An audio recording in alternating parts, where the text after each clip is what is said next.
प्रहार अपंग क्रांती आंदोलन समितीचे कार्यकर्ते संजय गांधी श्रावणबाळ व वृद्धपकाळ योजनेचे मानधन अनियमित येत असून या विषयातील व्यक्तींना योजनेचा लाभ मिळत असल्याने मागील 6 ते 10 महिन्यापासून मानधन रखडलेले आहेत।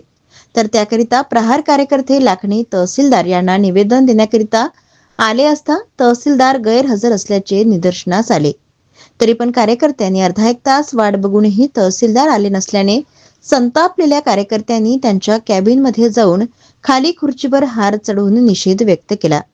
नंतर याची माहिती तहसीलदार धनंजय देशमुख यांना मिळताच ते लाखणी तहसीलमध्ये येऊन निवेदन स्वीकारण्यात आले। माझे पूर्ण नाव योगेश्वर रवींद्रजी घाटबंदे आहे। मी प्रहार अपंग क्रांती आंदोलन संघटनेचा जिल्हा सचिव आहे आणि आम्ही मागील अनेक दिवसापासून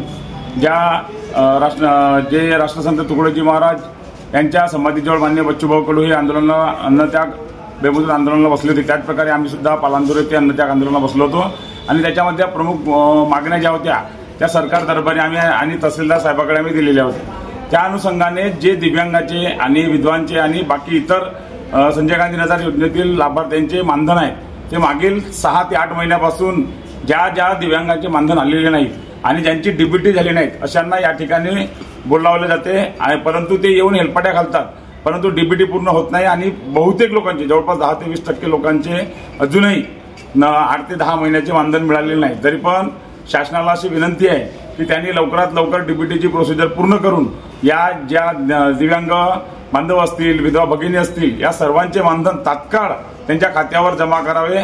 आणि या ठिकाणी आम्ही तहसीलदार साहेबांना निवेदन द्यायला आलो होतो, परंतु तहसीलदार साहेब नसल्यामुळे या ठिकाणी सगळ्यांची निराशा झाली।